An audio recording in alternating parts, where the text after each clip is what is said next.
The federal government's absence over generations in recognizing and implementing Indigenous rights has resulted in social and economic exclusion, uncertainty, and litigation, when our shared focus should have always been on creating prosperity and opportunity for everyone. Justin Trudeau says his government will put Indigenous rights at the forefront of its decisions, the goal being to allow First Nations, Inuit and Métis peoples to become self-governing nations, a legal framework aimed, he says, at fewer court battles.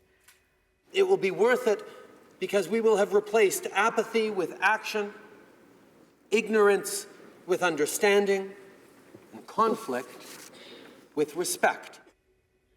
In theory, the new framework will provide Indigenous communities with greater jurisdiction over their own affairs. That's the vision. Catherine Cullen looks at how this new approach might work on the ground. A better Canada for Indigenous peoples and for all Canadians. Merci. He is setting the bar high, and the government clearly sees this as a significant step.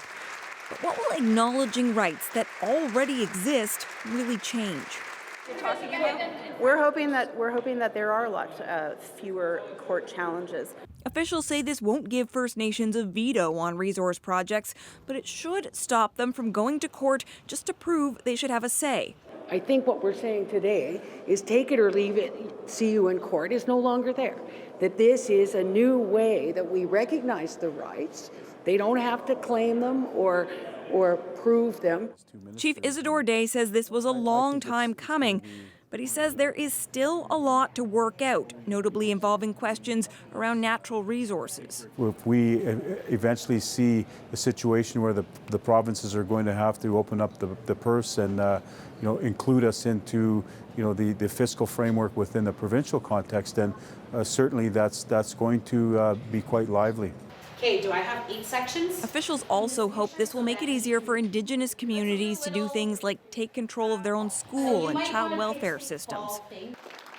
Like the recent announcement in Manitoba that gave 10 on-reserve schools control of their budgets and what they teach.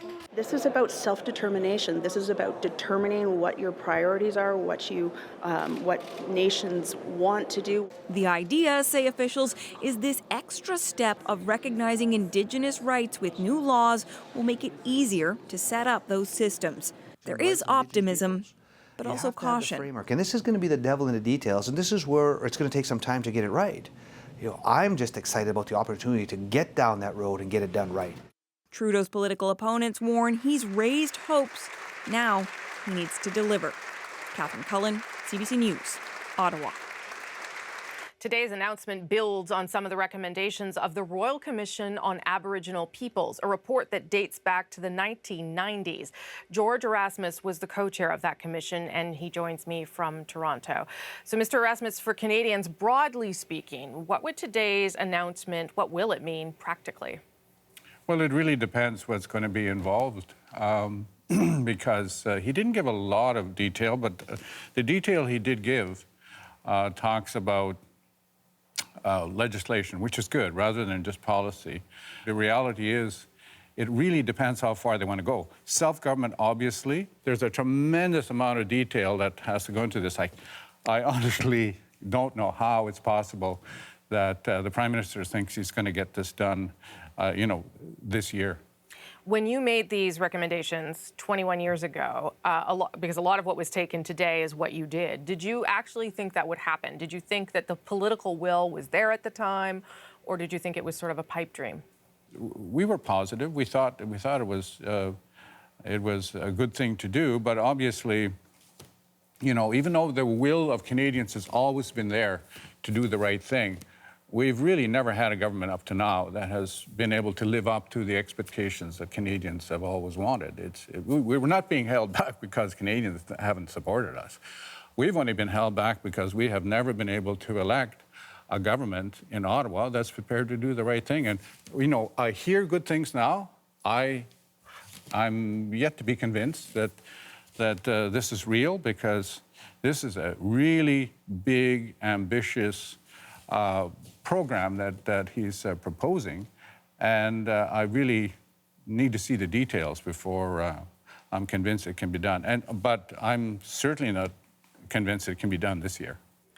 What do you think non-Indigenous Canadians should understand about why self-governance is so important for Indigenous Canadians? Well, the reality is that unless we have this, we're always going to be in a situation in which we're looking at other people acting on our lands, because what we're being told right now is it's the provinces that have the land, and so even though we have self-government negotiations up to now, and it's being called the inherent right, it has not gone anywhere near where Indigenous people have been happy. George Erasmus, thank you for your time. Appreciate it. Thank you very much.